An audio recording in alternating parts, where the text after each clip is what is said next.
Hello, this is James Barkell.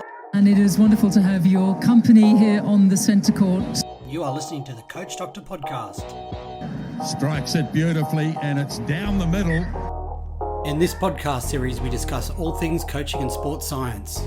Beats one, beats a couple, still going. Each episode will feature prominent coaches on the front line of their sport. Across to embark. And some of the world's leading academics who research what it takes to get the W. All Blacks under big pressure again. If there is an aspect of your coaching that needs some assistance, you can always count on the Coach Doctor to add life to your program. Browning's having a terrific run. The first three to qualify. You betcha! In today's episode, I speak with Nico Furlan. Nico has just finished up a role with Chinese rowing, culminating with his team's performances at the Olympic Games in Tokyo.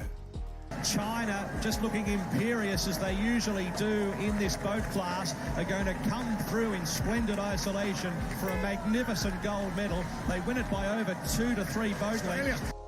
Nico originates from the north of Italy and completed his PhD in sports science at the University of New England in the northwest of New South Wales, Australia.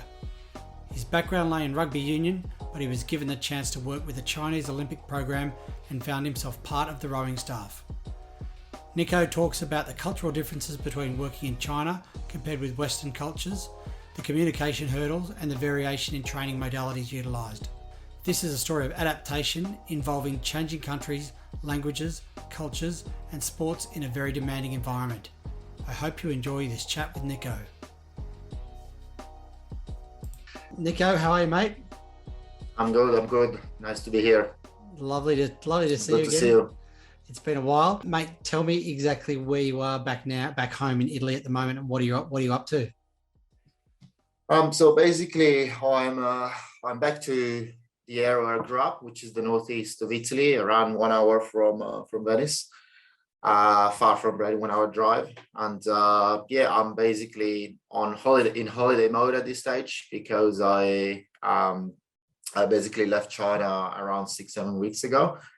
And now I'm in the process of trying to organize my comeback to Australia, which, is not as smooth as one would like, would prefer because, of course, COVID and restrictions.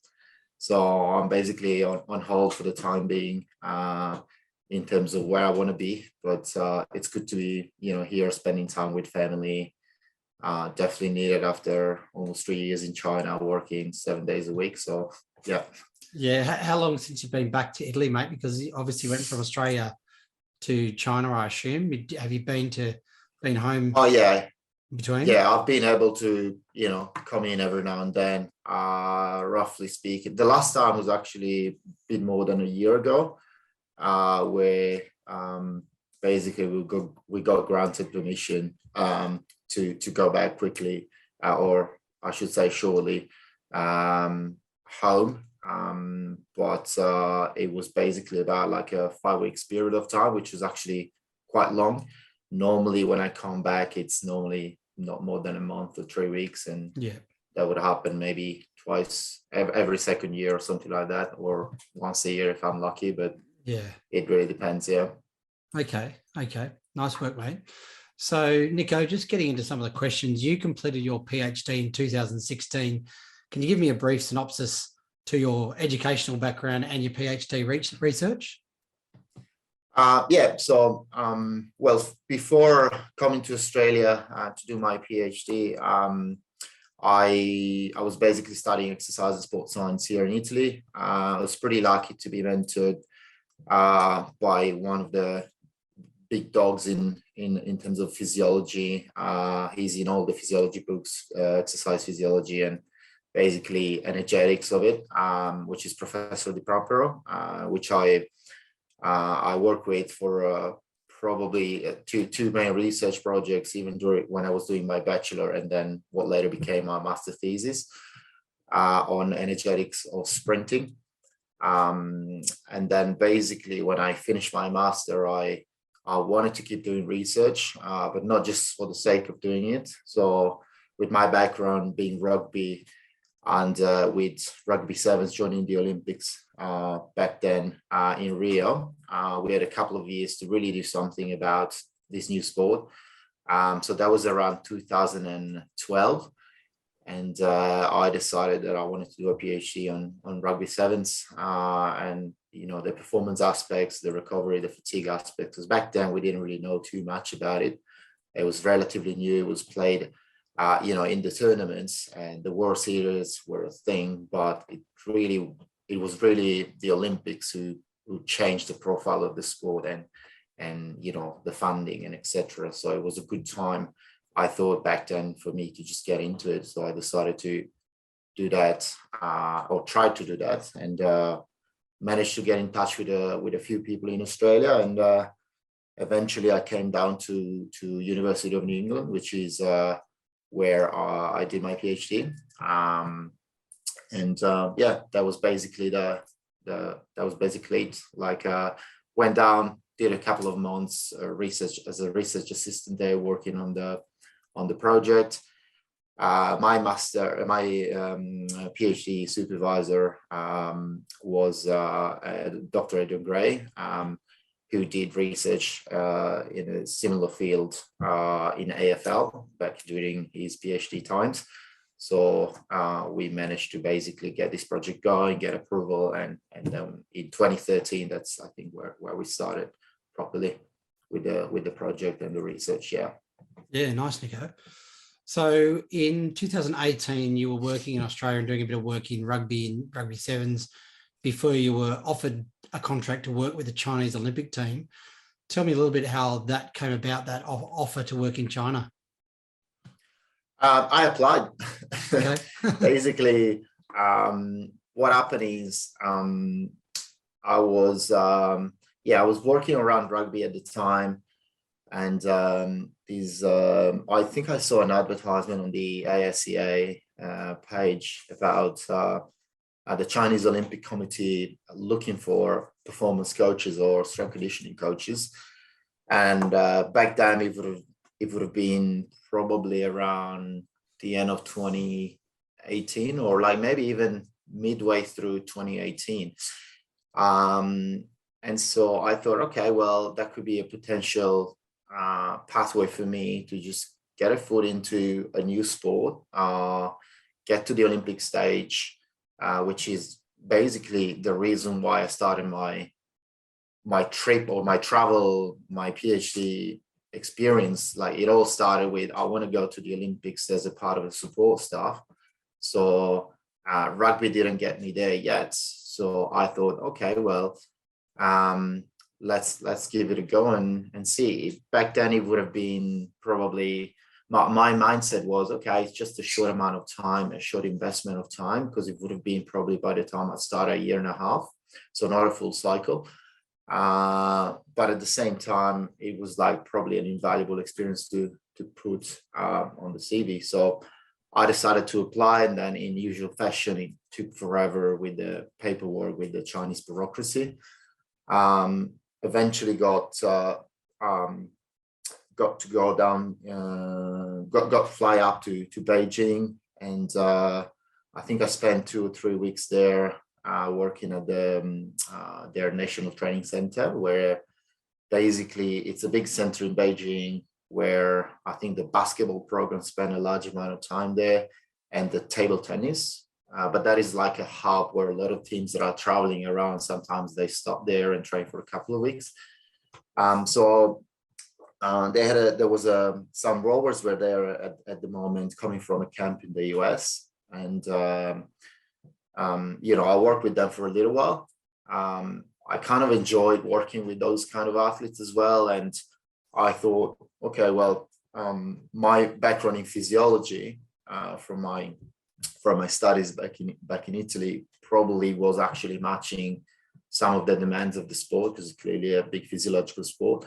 And so I just kind of said, hey, I wouldn't mind to just stay and work within the sport of rowing. And the way the selection happened there in China is, in terms of when they were recruiting all these people from outside, is that federations had the right to pick, like, more federations that are more important, sport federations, get to pick whoever they want first if they have a need. And they were like basically 2 or 3 guys from overseas.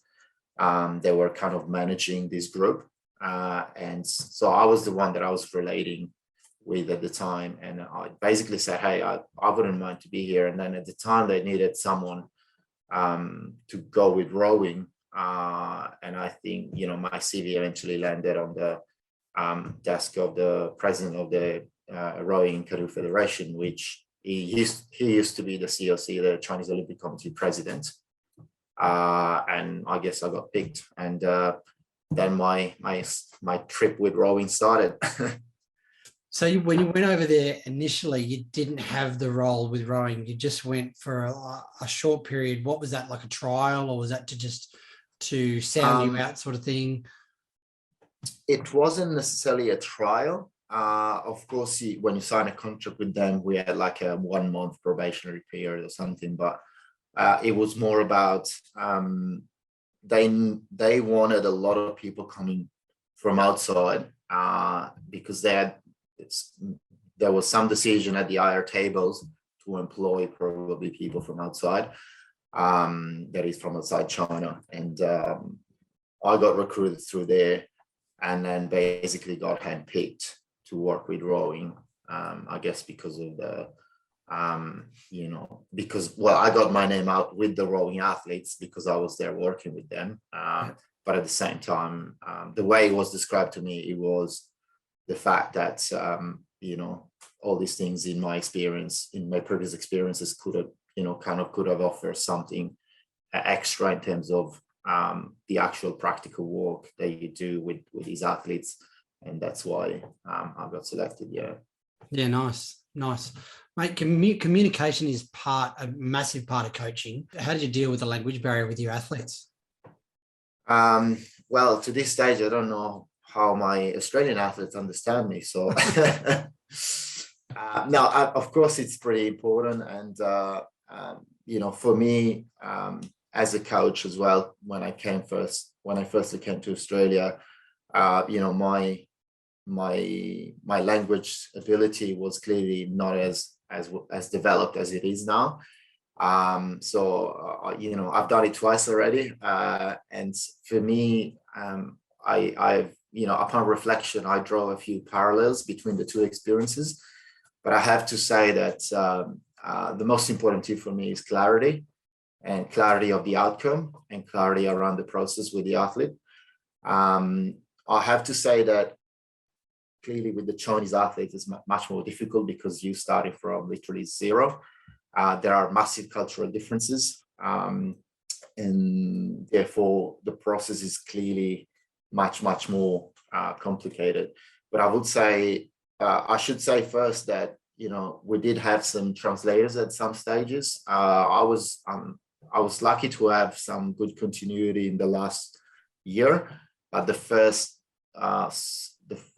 8 months, or basically almost the first year, there was, you know, first I had a translator, then the translator got pinched to the head coach, and the head coach got that, and because there were some changes. And then what happened is I didn't have a translator for like 2 months, and then one of the guys that was coming in to help with the therapy, the physical therapy, etc., he studied exercise physiology in Australia. So he was relatively fluent. So at least he became like a dual role translator and kind of like therapist. So I guess having a translator there helps you with some of these aspects. But the first thing for me is like, okay, well, there needs to be clarity about the intended outcome, and clarity around the process. From the, I should say from the technical communication, technical perspective. But then there's a massive impact on understanding culture, understanding habits, and most importantly, I think also something that I've come to understand probably in the last maybe in the last 5 months of my time with the Chinese rowing athletes, is they really want you to care. Like, you need to show that you care, and that you have, you know, that you will have their trust if they see that you care. At the start, I had conversation with some of these athletes that are really, they are friends now, because you spend basically almost 3 years with them and you see them every day. So, and some of the conversation I had with some of the athletes that I've been lucky to coach, they told me, when you firstly came in, not coming from rowing, Westerner, don't know the ways of Chinese rowing, etc. They're like, we didn't really trust you. We didn't really agree with what you were doing. And bear in mind that rowing is already like a traditionalist sport in a way. Like it's a sport that's been going on for a long time, and they have their ways. Then you will add the Chinese spin on it. And the way I work is, okay, we do things for a reason, and not because that's what we always done. So that was pretty hard I think to change. But I'd say from the coach's perspective, from the Chinese coach's perspective, what changes the results. As soon as they started seeing that I had results, then they backed off a little bit.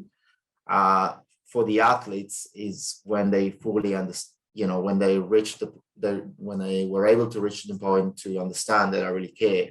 That's when I really got their buy-in, where I put myself in between stupid decisions from above that, you have to do this and do that. And, I've threatened to quit a couple of times just to, safeguard the athletes from ridiculous decisions like, you have to be 2 kilos less in 2 days or something like that, things that are not performance oriented. So once they started to see that and my drive towards, achieving results, then it was pretty easy to get them to do things. In saying that, because they are used as athletes to just do as they're told, they will do things you ask them to do, but even if they're not fully trust you or agree, of course, you're not going to have them 100%, but they'll still do that. They won't tell you this is ridiculous. I'm never going to do that. Like you could come up with some ridiculous stuff to an Olympic athlete in China, and if you have the status in the system and you're above them, they will do it because you're the coach. And in Australia, that will never happen. Yeah, so anywhere in the world, there's that slightly different, very different culture, as in from in that Chinese culture, is to do as you're told and don't argue, don't question it. Whereas I think in Australia and a lot of the rest of the world, it's very much athlete centered. If the athletes want to know why they're doing something, they might ask questions why and question the motives or the reasoning behind certain modalities or training modalities that you might be using. Yeah, that's really, really interesting. Did you learn to I'll just add one. Sorry, I'll just add one. Yeah, I'll just add one thing on that. They will not question it in front of you, or let's say, first thing they'll be like, no, because it's quite challenging. But they will question it among themselves, and they will question it probably with maybe some other coaches. It's just that you don't get to see it, which to a degree is really far from what I believe, because if you disagree, it's fine. And at the end of the day, you are the athletes. So, it's your quest to win an Olympic medal, not mine. I'm there to support you. Yeah. And if you don't believe in, that's and on another note, I think I've only witnessed maybe one time where we had an athlete basically say, I'm not doing that, and just leaving the session. But not with me personally. I've just seen it happening I can't even remember which, I think it was in rowing, but that was really surprising because it just doesn't happen really. But there will be questioning. It's just that you don't get to see it. And it's questioning that promotes discussion and actually gets feedback and potentially improves the program. So yeah, it's probably something that needs to happen. So just quickly, did you learn to speak any Chinese while you're over there? Idian, which in Mandarin means a little bit. I have to say, it's I have tried to learn something before I went there. As soon as I went there and I started working, just like any, I really admire any coach that has worked in China while while they were doing their jobs, like they will find the time in the day to actually allocate some formal studies. Because to me, it was impossible. Like we literally had 3 training sessions a day, most days. And then you have meetings and stuff. And it's just like you end up the day and, you're dead. And then you also got to train yourself, if you want to keep a decent, able to walk, I guess, come in my age or yours. But like you need that little pressure that you need your waist to get some pressure off and have a life. But I would say I definitely have learned some Mandarin to a degree, which is the official language spoken in China, which is slightly different to Cantonese, which is spoken in the south. I've learned enough to basically get me going to run a session by myself. But if I go out for dinner, I might be able to order some food, etc., or have a conversation about, how you're going and how's the family, etc. But then if we talk about, okay, well, have you heard about what happened, in Beijing the other week and blah, blah, blah, you just like, I have no idea what you're talking about. Yeah. Like literally, it's just, it's so hard to learn. Yeah. Yeah, nice. No, yeah. I wonder if the Chinese think you've got the nice Chinese with an Italian accent. I wonder if that's something that exists. I do not know, but yeah, like when I was in Australia, it was really funny because all the tourists thought I was Aussie with the long hair and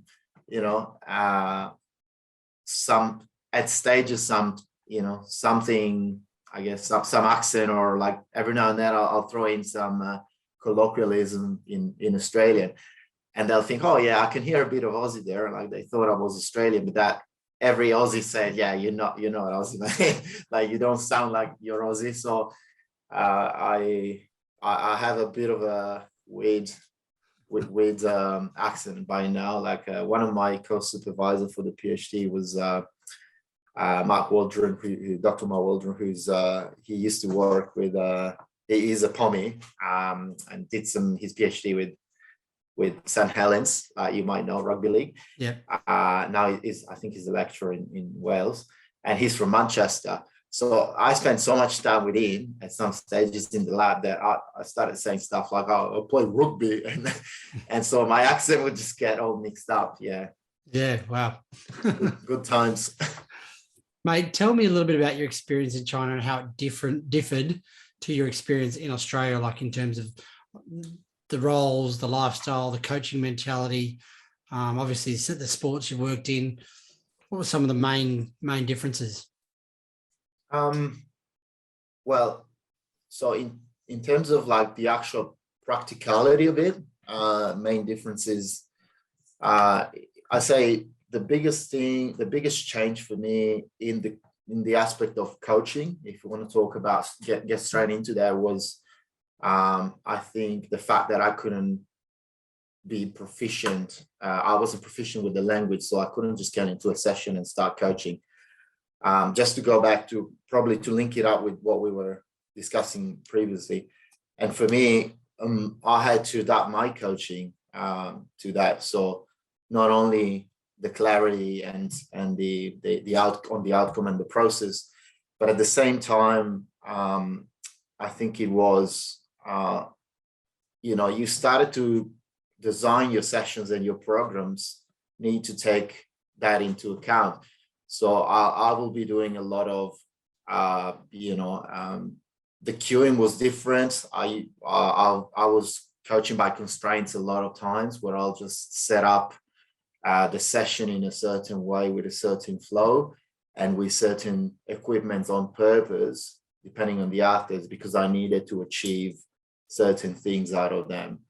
I remember at stages, for example, we were just working on some explosive power, and back then we didn't really have like a VBT or the force platforms that we later had, or we were in different bays. So I had to come out with some ways to motivate them to provide 100% intent. And I think I remember just like tying up one of those pool noodles on the top of a squat rack, and I just like, we're doing squat jumps, and I basically told them, see that, just hit it with your head. And there was like, one constraint that would allow us to deliver basically a training session that was aiming to target those qualities that we're looking for.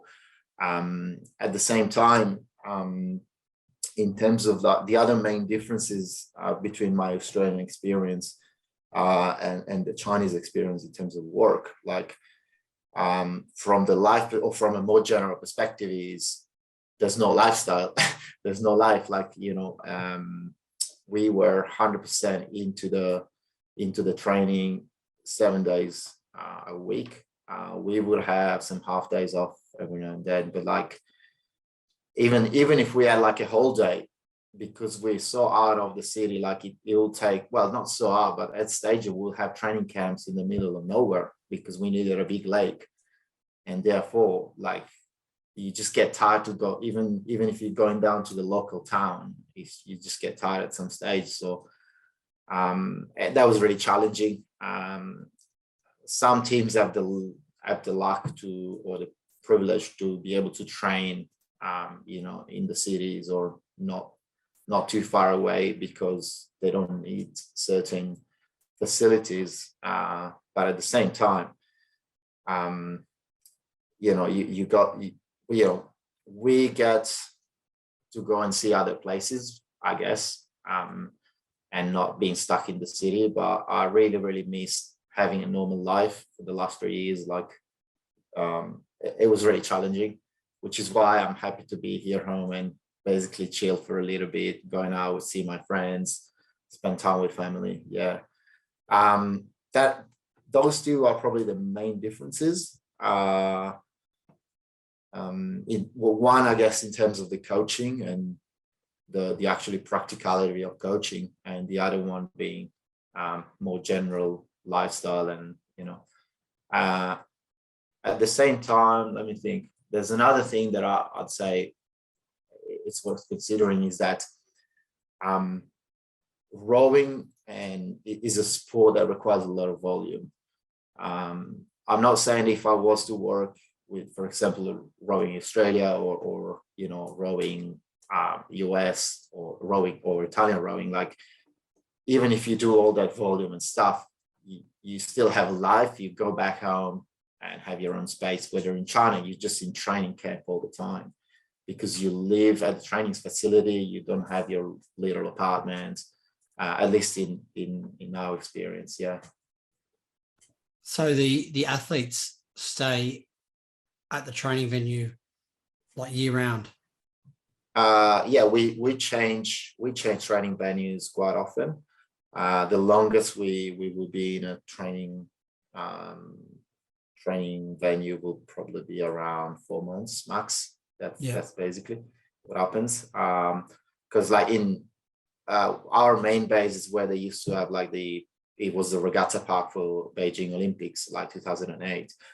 But clearly in winter it goes down to -10, so it's snowing now over there, and the lake, basically the rowing venue, just freezes. So we go south. In my first year, we were pretty lucky pre-COVID because we went for a lot of training camps. Went to Spain, went to the UK. This is just training camps, not competitions. We went to the US, Portugal. So it was pretty good. Like when we were in China, we have two main training bases where we spend time, which is one in Beijing and one near Hangzhou, which is this lake called 1000 Islands Lake. And it's good to travel, but sometimes you're literally far away from the city, or it's not easy. It's challenging sometimes. Yeah, wow. No, I can't imagine being that immersed in that training environment. You don't have a life outside of it. It's a bizarre thing to think about from me. Yeah, Very different. absolutely. And What to be about, fair, you have to be lucky that there was a little Westerns contingent there with the rowing teams. yeah, So at least you get to hang around with people that you can have maybe a conversation that is deeper than just like training stuff because of the language barrier. Yeah. yeah. So what were some of the difference in the training modalities between Chinese rowing or Chinese sport and Australian sport, and maybe Italian sport, in terms of like their application to sports science, strength and conditioning, skill development, recovery, nutrition? I would say I have two main differences in my experience. Like I can't really talk for all sports and everything. Therefore, I think my what I'm going to talk about is quite general and not necessarily S&C and training. But there's two main things for me is at this stage in China, the nutrition side is still massively undervalued, I think.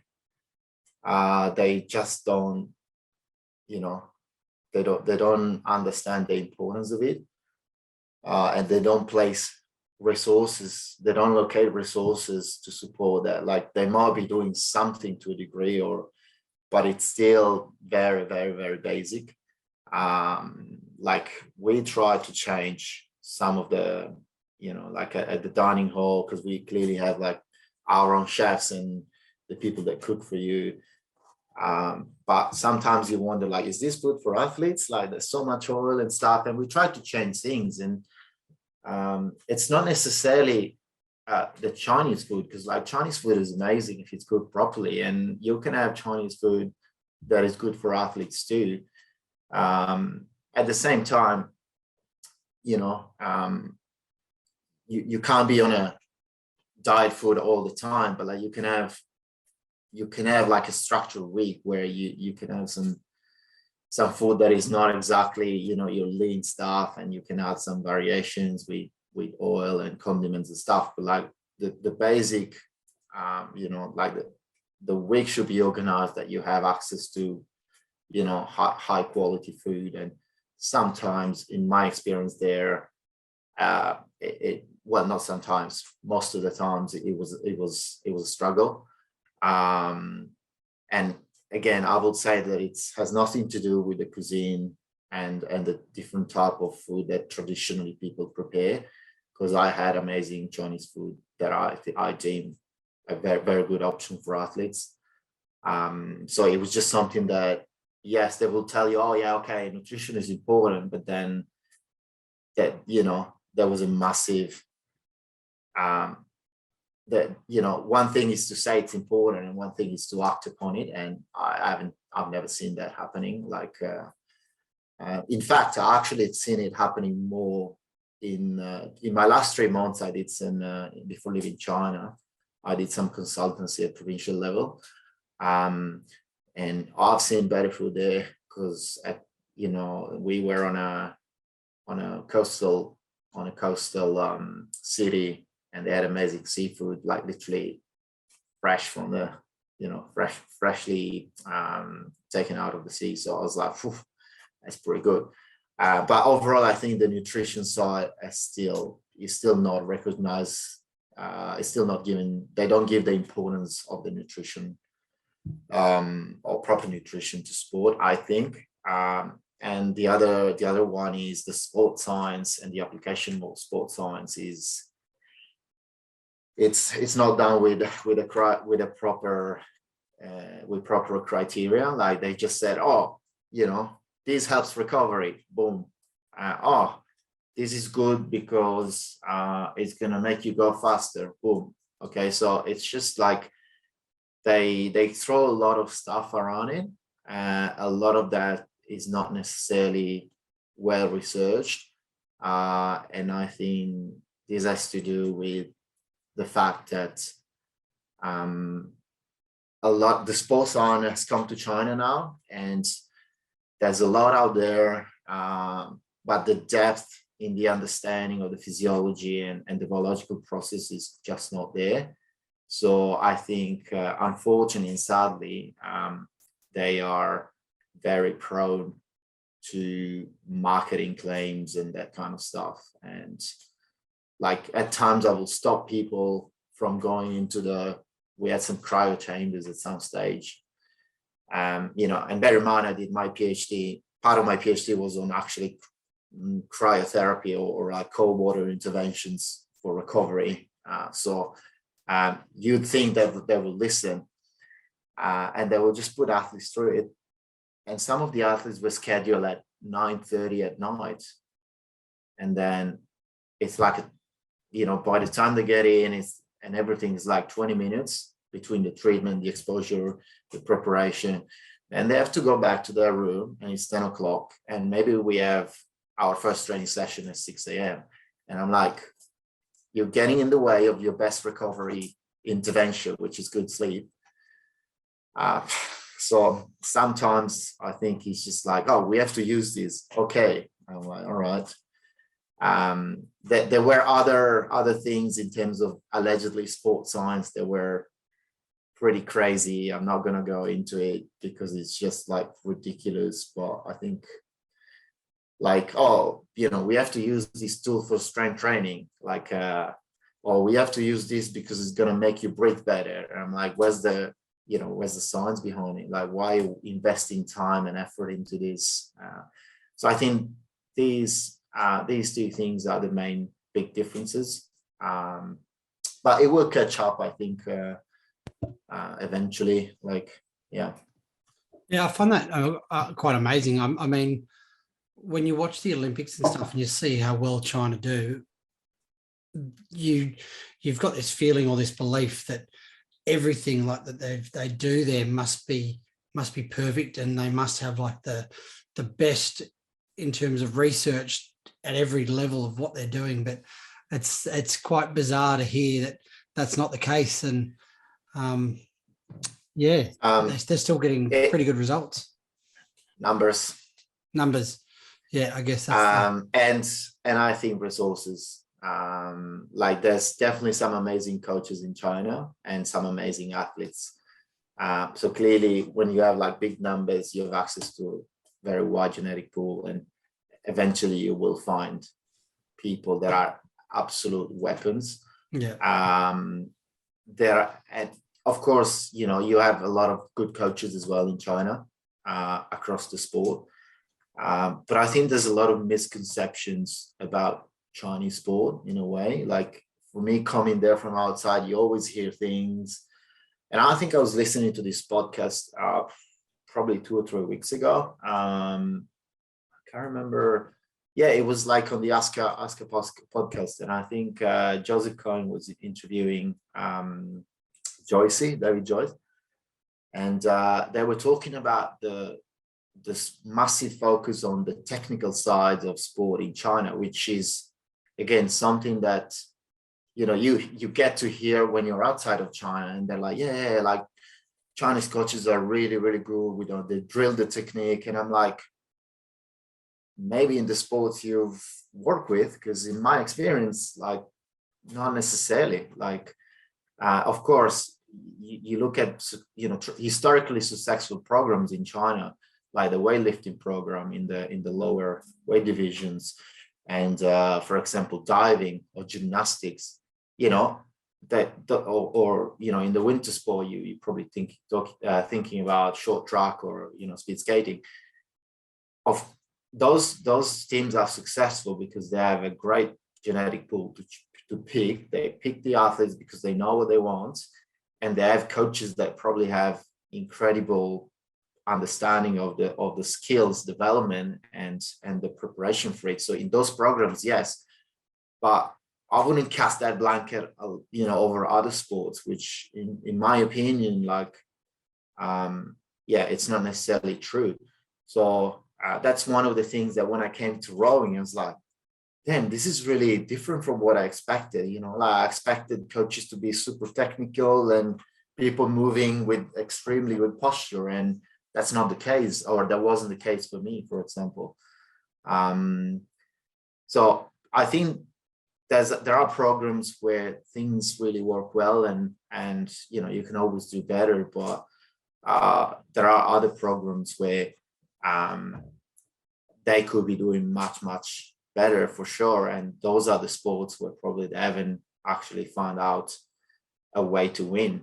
But once they get once they master the technique with the amount of people that they have and the resources they allocate to it, like, it's really hard to compete for the rest of the world, because a lot of people, once you add quality and fundings, that what do you expect is going to happen? Like, of course, you're going to have more chances to win. And to go back at that, like in Chinese sport, for example, women are extremely more successful at international stage than guys. And I had my head around this, because I'm like, that's interesting. Because there's historically quite a disproportionate amount of medals, if I remember right, won by women compared to men. And it's potentially because there is equality in the way the fundings are located, which, if you think about it, only now or in the last maybe 2 or 3 years, women's sport is starting to grow a little bit more. There's a little bit more equality in terms of funding. But if you take all sports, there's probably still a high percentage of sports that get allocated more funding from the men's side, either all because they don't attract the same spectacle or crowds like in soccer or football in Italy or in Europe, or because that's just the way the policies are, and they're on the way to be changed. But I think really that's the difference. That's the main key, because they have funding, and at least that funding is equal.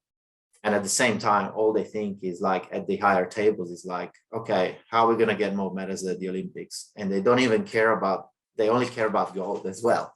So yeah, that's it.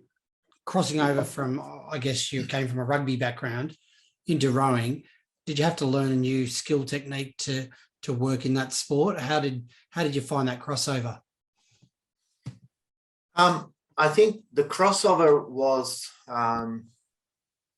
not too difficult in terms of applying principles, because, like, of course, as an SSC, again, like as I said before, the way I coach personally is I apply a system based on principles that those principles are true across multiple sports.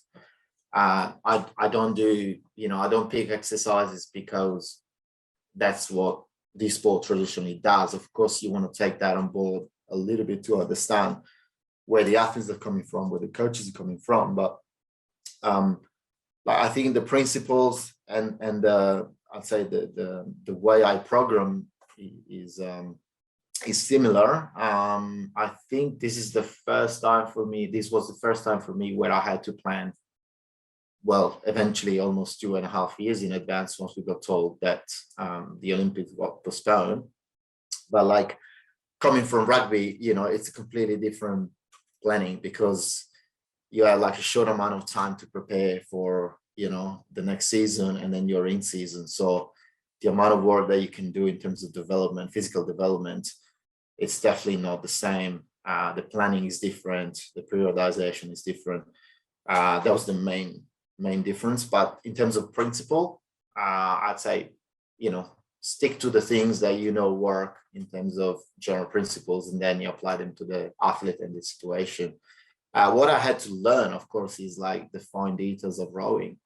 And I was really lucky because, as I said, when we were talking about technique, not necessarily like you get to hear something from maybe a coach who's not technically savvy, which is one of the coaches I've worked with. Like, of course, he knows he's rowing, but like, we will go out sometimes on the boat and I'll hear him talking, I'll hear him correctly and cueing the athletes twice in an hour and a half of training, which for me was really weird. Okay, it's not fair to be on their neck every 5 seconds, but I was like, okay. Plus you add the language barrier, that would have been a recipe for disaster. But when I said I was really lucky, is that we had a fantastic staff of coaches from overseas to at the Chinese Rowing Association. So our head of performance is Steve Redgrave, or Sir Steve Redgrave, who has won 5 Olympic golds in 5 different Olympic games. We had head coach was Paul Thompson, which I was really lucky. I consider myself extremely lucky to have worked with, because I spent a lot of time with him and, asking questions and, getting a very deep understanding of what he wanted as a head coach. What were the things that he wanted to develop? And one of the things that I've learned from him is, as a head coach, or in general as a coach, he has extremely good clarity on what he wants, and he makes sure that all the people working under him understands that and act upon it. So yeah, like for me, these two, clearly they were the 2 head figures in terms of the rowing program, and also we had a lot of other coaches that had international success as coaches or athletes, or actually both, some of them. We had I can't recall the amount of time that I would just get on a boat with a coach, sit down at lunch or dinner, and just ask questions about the sport. Because as an S&C coach, or a physical performance coach, you're there to support what they're trying to do, and there's no point to develop something that doesn't go, that doesn't go in the same direction. That was really important for me, I think. And at the same time, with Paul Thompson, I also developed a series of kind of exercises that were aiming to bridge the gap between the physical side and to inform between the physical side and the technical side. So he will put out some exercises for technical development, correct posture on the boat, and I will look into the physical qualities underpinning those positions, and that will come out with exercises that we call functional training, which is not the way functional training is portrayed in marketing wise or in the fitness gyms, but it's actually functional. All training should be functional, but in that case, that project was like, okay, the athlete needs to have this posture on the boat because that's the way it's going to facilitate, for example, the way the oar transfer force or something like that, or timing. So we'll be really looking to the physical component, or like not the physical, but like the the work capacity components, the postural components.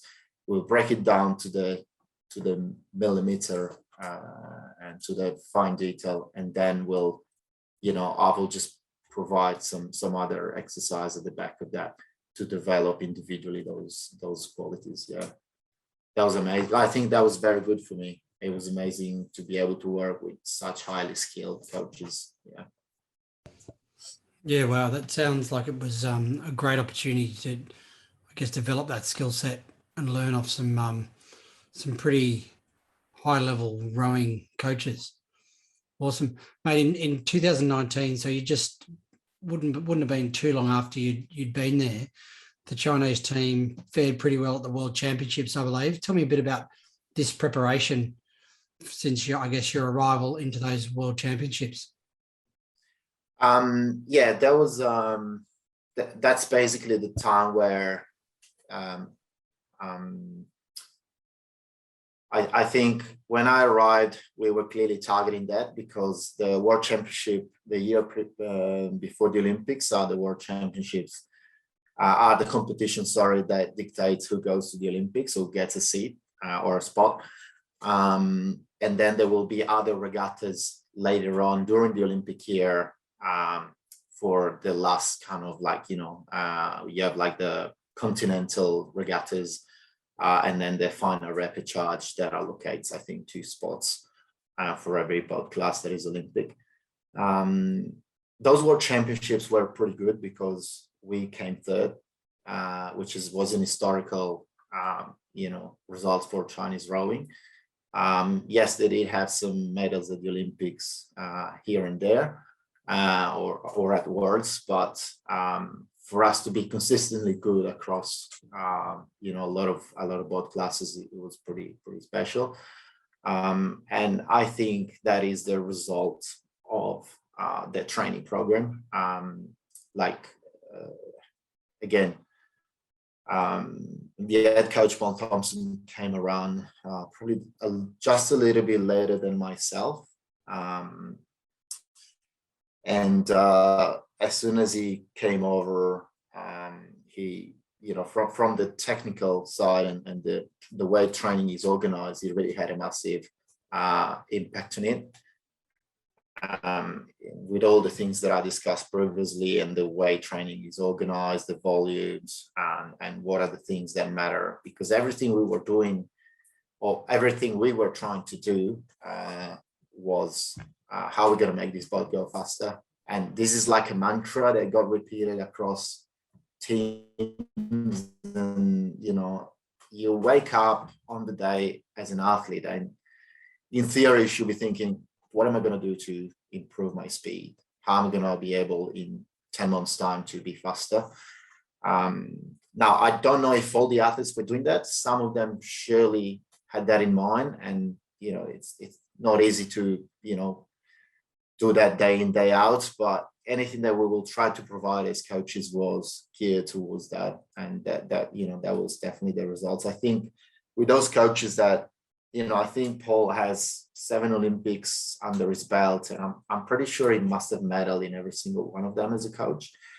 So, you know, those coaches that have that experience, they know what it takes. They know that if you do that amount of training in, you know, or in that way, you will have a chance of being successful internationally. So it's a matter of, is the environment where we are able to sustain that? Are the athletes able to cope with it? Is the physicality in the S&C training enough to protect them from the physicality of the water and the ergometer training and all this kind of stuff?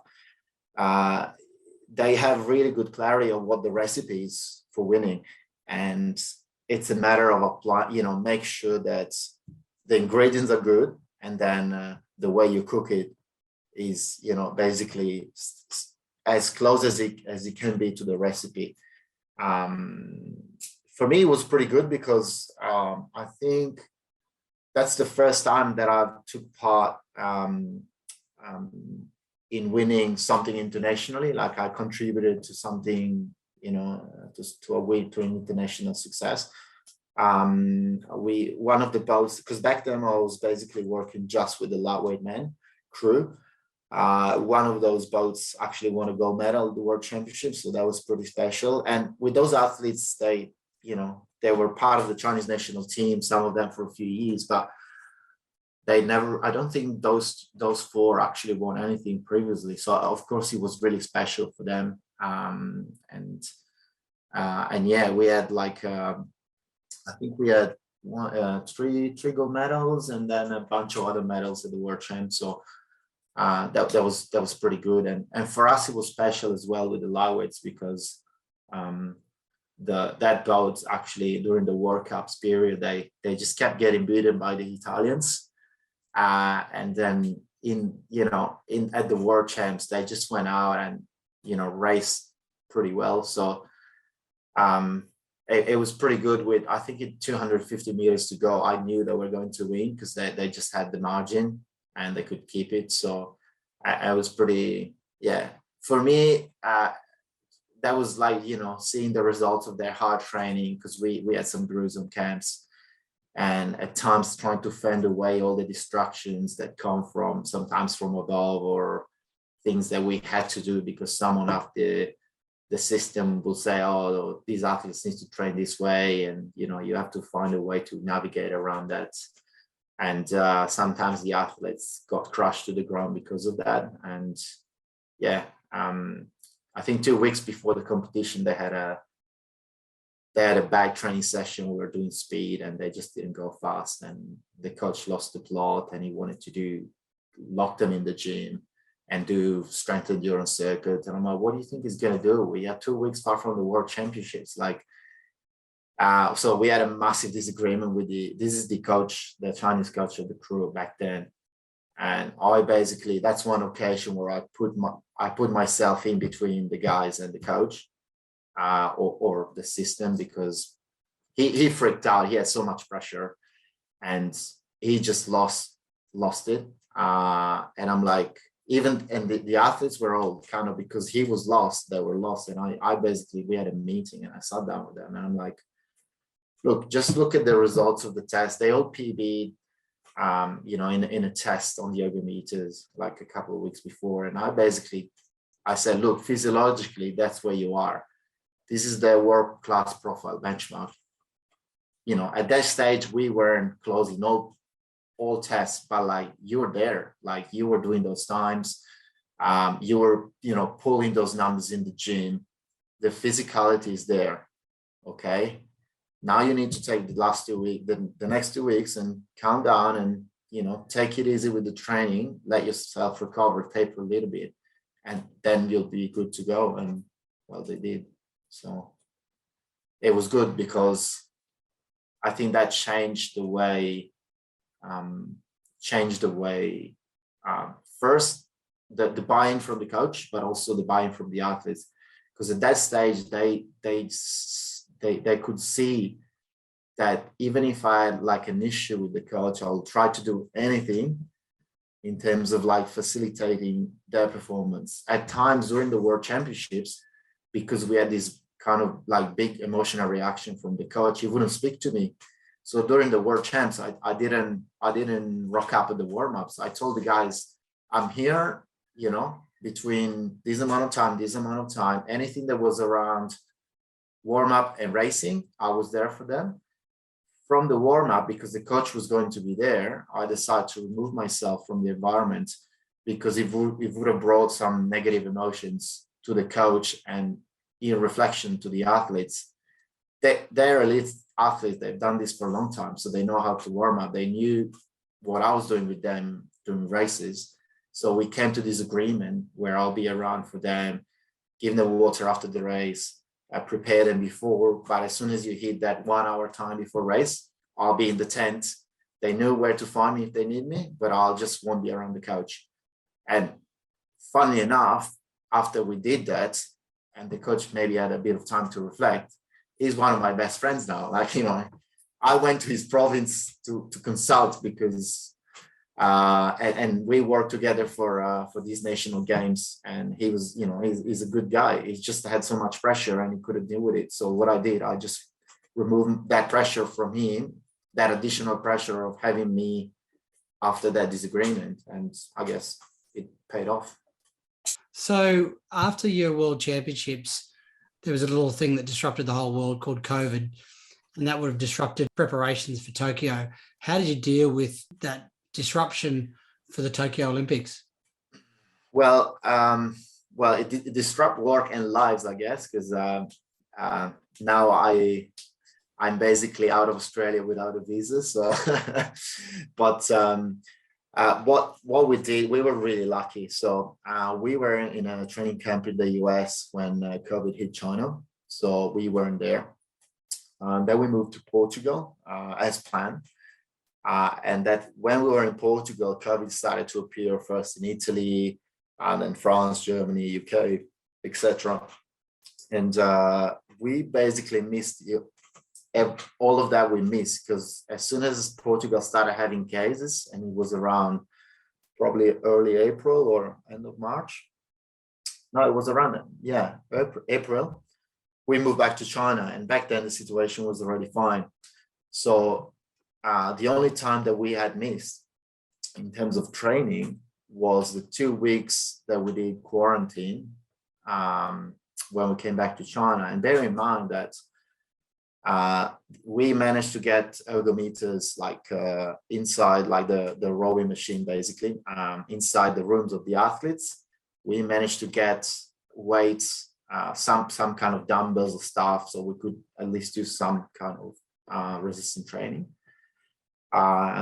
So it was modified training. We never really stopped. We were in great shape. And then around the time when I came home for my holiday last year, as I said, they told us that the athletes needed to go on a training camp with the military. So they they sent the athletes to a military training camp for like 3 weeks or something. And all they did was push-ups, pull-ups, and, weighted marches, who knows.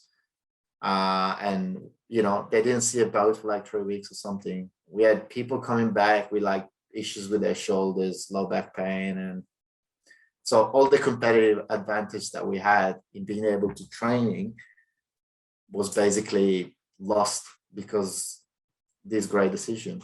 All right, hopefully they're not gonna come and pick me up from maybe I'll get the Chinese police to rock up in my door now that I've said this. But I'm like, can you believe this? Like, this is a perfect example of something that doesn't make any sense, at least to us. But maybe we don't know. Maybe there's something that, it was something coming up from pretty high, because in sport over there is pretty tied with like inspirational and politics and stuff. So I mean, we were funded by the government. So but it's just like, does that make any sense? Like, maybe there's a lot of things that we don't know, so we don't have the whole picture. But it sort of doesn't fit that that specificity sort of model, does it? In terms of training modalities, like it's not really specific to the sport of rowing. Spending time on marches, carrying heavy weights and stuff like that. So interesting. To be fair, one of my athletes came back, and he was one of the athletes I was coaching. He was the one that always late at warm-ups, or always in his own world. And he came back and he told me, now I've done 3 weeks of military, now I'll behave. And he did, to be fair. So good. It was a bit better. Yeah. And mate, you eventually, I guess, got round to the Olympics in 2021. How did your rowing athletes go? Were there, in terms of medals, what were the achievements and PBs, anything like that? Okay, so basically we had 2 bronze medals and 1 gold medal. With the gold medal was also a world best time, so basically the equivalent of a well, it's not Olympic record maybe, but no, it's basically, because in rowing the conditions are different, so you can't really call it world record, like you say world best or something like that. Because you have the water and the environmental, that's the way it is. But they did that boat is just amazing. And, we could have a podcast or an episode talking about those 4, for forever. Like, this is the women's squad. They incredible athletes, incredible rowers, but like their dedication to training, it was amazing. And they won the world championship. They were fast all the way through the preparations, and they just so fast. Like, it's just a great boat. And so we knew they had fairly high chance to win, and they were the favorites, so they did. And then there were like a couple of other medals, the bronze medals in the women's 8, and in the men's double. The men's double also won the world championships in 2019, so we knew that that they had potential. One of the 2 guys, I think, during the COVID times, that was like in May or June, when we did some events, like some ergometers event, so like land-based rowing, and this guy took down the marathon record by 20 minutes on an ergo. It's like the split time, I think it was like his split time was 1:43 or 1:44 pace for 500 meters for a marathon. It's just a physiological machine. So they, those 3 boats did really well. Of course, at the Olympics, you have less boat classes than the world championships. the canoe team also won 3 medals. I wasn't working directly with the canoe team, but like in the last, in a few like 5-6 months before the Olympics, I actually got tasked to consult for them because they were having troubles with injuries and stuff. So me and the physio I was working with just got brought over to kind of provide cohesion between the technical training, the strength training, and the therapy and the sport medicine department, kind of like, so that everything would be aligned. And like I think they won 3 medals. I can't really remember if they had one gold and 1 silver, and no, 1 gold and 2 silver, if I remember right. So they also did pretty well. Of course, not all of them are gold medals, but I think the association should be pretty happy about it. And clearly, that's the dedication of the athletes and the work that everyone has put in towards that goal, and the coaches and all the people involved. So I think overall they did well. There were also other bouts that didn't go really well. Some of them, didn't really perform well at the final repechage, so they didn't qualify. Some qualified, but they just didn't, we knew they didn't have the speed or the ability to keep up with the best in the world. But like, it's the Olympics, so it's not your provincial competition. That the quality is incredible, and to be able for that women's squad that did their best and gold medal to win by that percentage, like, it's not that the other boats were going slower, like they just did a phenomenal work. And to be fair, it's probably the most dedicated group I've ever witnessed training. With that group, I wasn't involved directly. I'll be doing like some testing on the 4 stacks at best, but like you see them training because you all train at the same training center. So, and their dedication, it was amazing. Just like always 100% focused. It's full credit to them. Yeah, awesome, mate. It must have been a really great learning experience, and just an experience in, I guess, professional development from so many different angles for yourself. Mate, you're back in your native Italy at the moment. What's next for Nico Furlan? Well, I'm hopefully coming back to Australia. That's where I would like to be at this stage. But again, now we have a visa to figure it out, and first of all, waiting for the borders. Like I've spent almost 8 years living in Australia, and that's where I'd like to, go back and, work-wise and personal life-wise. So at this stage, I'm in the talk with a couple of options, but nothing settled yet. And so I guess probably looking to stay put here for maybe, Christmas and New Year's until the New Year's rolls in, and that's it. Like I'm trying to use my time here wisely. So for example, next week I'm going to see Treviso, like the rugby team. Some of my friends or ex-colleagues work there, or actually there's one athlete that I think I've coached who's playing there for, back in the days. So like I'm having a look at the way they're working, what system they have in place. I'm just kind of trying to do some professional development at this stage. And yeah, the option to go back to China was there, but I just, I'm done with it. And, it was overall a challenging but positive experience. Got to meet some fantastic people and athletes. But I think it's, I'm focusing everything into going back to Australia at this stage. Yeah. I'll finish up there because I've taken a little bit over an hour of your time, and I really appreciate you spending the time talking to me about your experience in China. It's a really interesting story, and I think for people who are listening, there's a lot of eye-opening stories that you've been able to sort of share with us. And it's just the culture of it the application to sports science, which you talked about, so many things that we probably take for granted and we think that's happening so well and potentially could be improved. So it does sort of show that, you know, if the way that China is competing at the moment at the international level, at the Olympics and stuff, if they tweak a few other little areas, it could be even stronger. So, which is a bit of a worry.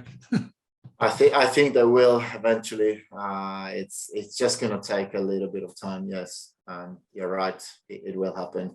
All right, which Nico. is a worry because leave something for the rest of us. Nico, thanks so much, mate, and all the best with your travels over the next couple of months. And I hope to see you back in Australia soon and catch up for a Peroni or something like that when you're back. There you go. No worries. Thank you very much. Cheers, mate. See ya. Thank you. Cheers.